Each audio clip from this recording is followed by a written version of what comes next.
வணக்கம். நான் உங்கள் ராகவகுமார். இது தீபிகா அதிர்கள். மீண்டும் ஒரு விமர்சனத்தில் உங்களை சந்திப்பதில் மகிழ்ச்சி. இப்போ சினிமா அப்படிங்கிற ஒரு கலை வடிவம் வந்து எல்லாத்தையுமே உள்ளடக்கிக்கிறது தான் அதோட இயல்பான தன்மை. ஏன்னா உலகத்தில் எத்தனையோ கலை வடிவங்கள் இருக்குது. அந்த வடிவம் அந்த வடிவமாக தான் இருக்கும். ஆனால் சினிமா மட்டும்தான் முதல்ல தெருக்கூத்து அப்படியே தன்னுடைய இதில் இழுத்துக்கிடுச்சு. அதுக்கப்புறம் நாடகத்தை தன்னை உள்வாங்குச்சு. அதுக்கப்புறம் கிராஃபிக்ஸ் வந்துச்சு, அதையும் உள்வாங்குச்சு. அனிமேஷன் வந்திருக்கு. நாளைக்கு ஏஐ வந்து இப்போ ஏஐயும் வந்து உள்வாங்கிக்கிட்டு இருக்கு. அந்த ஒரு விஷயத்தில் வந்து இப்போ வந்து ஒரு அனிமேஷனாக இப்போ வந்து படங்கள் ஒரு நிறைய வர ஆரம்பிச்சிருச்சு. நீங்கள் கூட பார்த்துருப்பீங்க, கொஞ்ச நாள் முன்னாடி லயன் கிங் வந்தது, ஹாலிவுட்டில் வந்து ஸ்பைடர்மேன், இந்த மாதிரி படங்கள்லாம் நிறைய வந்துக்கிட்டே இருக்குது. இப்போ இந்தியாவுடைய இதில் பேஸ் பண்ணி இந்தியர்கள் வந்து ஒரு நல்ல ஒரு படத்தை கொடுத்துருக்காங்க. படத்தோட பேர் மகா அவதார் நரசிம்மா அப்படின்னு ஒரு படம் வந்திருக்கு. இது ஒரு இந்திய படம். இதுக்கு தெலுங்கு படம்னு சொன்னால் கூட இது அடிப்படையில் ஒரு இந்திய படம் தான்.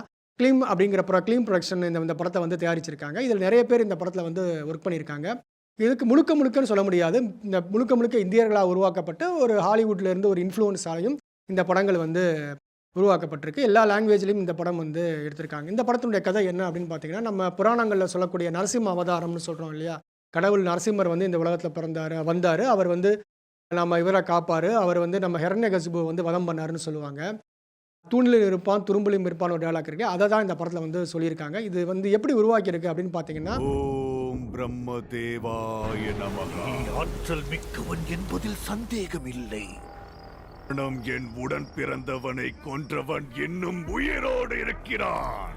அவனை எதிர்க்க வேண்டும் என்றால் பிரம்மதேவாய நமஹ.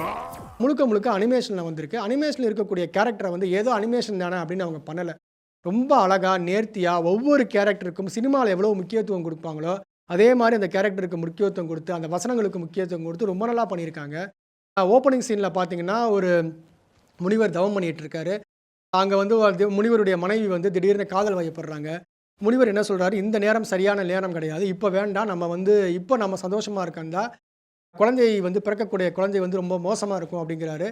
ஆனாலும் வற்புறுத்துதல் காரணமாக அவங்க 2 பேரும் சந்தோஷமாக இருக்காங்க. 2 குழந்தைகள் பிறக்கிறாங்க. 2 குழந்தைகளுமே அரக்கர்களாக உருவாகிறாங்க.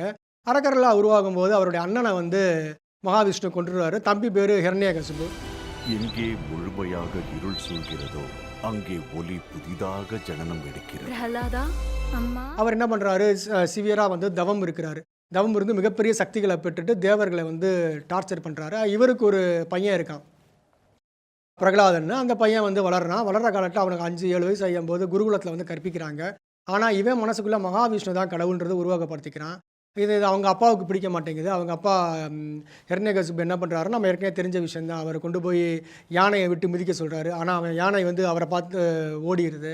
அதே மாதிரி கொண்டு போய் மலையிலேருந்து விட்டு விடுறாங்க, சாகலை. கடைசியில் என்ன ஆகுதுன்னா, ஒரு பெரிய சண்டை வருது.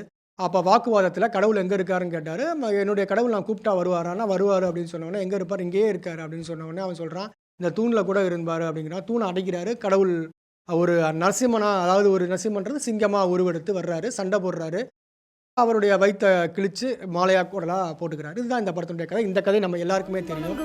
என் மனம் அவர் நினைப்பில் நிலைத்திருக்கும். அவர் நாமம் அனைவருக்கும் முக்தி தரும். மகனே, விஷ்ணுவை மறந்துவிடு. நான் பகவான் விஷ்ணுவை என் விரோதியாக என்றும் நினைக்க மாட்டேன். பகவானை நீ மறந்துவிடு. நான் பிரகலாதனுக்கு மரண தண்டனை வழங்குகிறேன். ஆனால் தெரிஞ்ச ஒரு விஷயத்த மறுபடியும் நம்ம பார்க்கும்போது அது ஏதோ புதுசாக பார்க்குற மாதிரியே இருக்குது அந்த அனிமேஷன். குறிப்பாக பார்த்தீங்கன்னா, அந்த பிரகலாதனா நடித்த பையனை வந்து ரொம்ப அழகாக அவங்க நேரேட் பண்ணியிருக்காங்க. அவன் பேசக்கூடிய வசனங்கள், அந்த முக பாவனைகள்லாம் ரொம்பவே நல்லா இருக்குன்னு சொல்லலாம். அதே மாதிரி வந்து நம்ம ஹிரண்யகசிபுவா நடித்த அவருடைய அப்பா வந்து ரொம்பவே நல்லா, அது கொஞ்சம் செயற்கைத்தனம் இருக்குது உருவகப்படுத்துறதுல. இருந்தால் கூட அந்த வசனங்கள்லாம் ரொம்பவே நல்லா இருக்குது. அதே மாதிரி இந்த ஒவ்வொரு கேரக்டரையுமே நல்லா அதிகமாக வடிவமைச்சிருக்காங்க. கிட்டத்தட்ட இந்த படத்தை எடுத்துக்கிறதுக்கு 3 இயர்ஸ் ஆச்சுன்னு சொன்னாங்க. 3 இயர்ஸ் நல்ல உழைப்பை தான் இந்த படத்துக்கு வந்து கொடுத்துருக்காங்க. இந்த நிறுவனம் அடுத்தடுத்து மற்ற புராண கதைகளை எடுத்துக்க போகிறதா அவங்க சொல்கிறாங்க. அடுத்தது வந்து ராமாயணத்தையோ இல்லை மகாபாரதையோ எடுக்க போகிறாங்களா, அது இன்னும் 1 இயரில் வந்துருமா. நீங்கள் பார்த்துருக்கலாம் லயன் கிங், முஃபாசா இந்த மாதிரி படங்கள்லாம் பார்த்துருக்கலாம். கிட்டத்தட்ட அதுக்கு இணையாக இருக்கக்கூடிய ஒரு படம் தான். அது இணை அப்படின்னு இல்லைன்னா கூட அடுத்த லெவலில் இருக்கக்கூடிய ஒரு நல்ல ஒரு அனிமேஷன் மூவி தான் அது. குருகுலத்தில் பிறந்தவரை போன்ற விளையாட்டு நம் குருகுலத்திற்கு பெருமை சேர்க்காது. அவர் எடுக்கும் முடிவுக்கு கட்டப்பட வேண்டியது என் கடமை. எந்த ஒரு சூழ்நிலையிலும் நான் வணங்கும் பகவான் அவர் அல்லவா. கூப்பிடவனை இன்று தெரிந்துவிடப் போகிறது. 2 பேரில் எவர் நரி என்று, ஆளுகின்ற சிங்கம் என்று. இந்த படம் கண்டிப்பாக குழந்தைகளோட குடும்பத்தோட பாருங்கள். பெரியவங்களாக இருந்தாலும் இந்த படம் உங்களுக்கு பிடிக்கும். மறுபடியும் ஒரு புராண கதையை ஒரு நல்ல ஆழமாக பார்த்த மாதிரி ஒரு உணர்வு உங்களுக்கு கிடைக்கும் 2.5 மணி நேரத்தில்.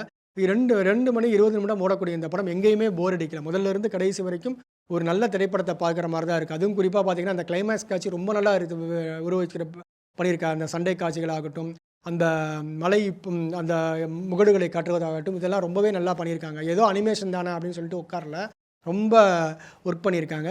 இந்த படத்தை வந்து நீங்கள் பாருங்கள் குடும்பத்தோட. கண்டிப்பாக உங்களுக்கு இந்த படம் பிடிக்கும். நரசிம்மா உங்கள் அனைவருக்கும் பிடித்த படமாக இருக்கும். நன்றி, வணக்கம். மீண்டும் அடுத்த ஒரு விமர்சனத்தில் உங்களை சந்திப்பதே நான் உங்கள் ராகவகுமார், தீபிகா அதிர்வுகளுக்காக.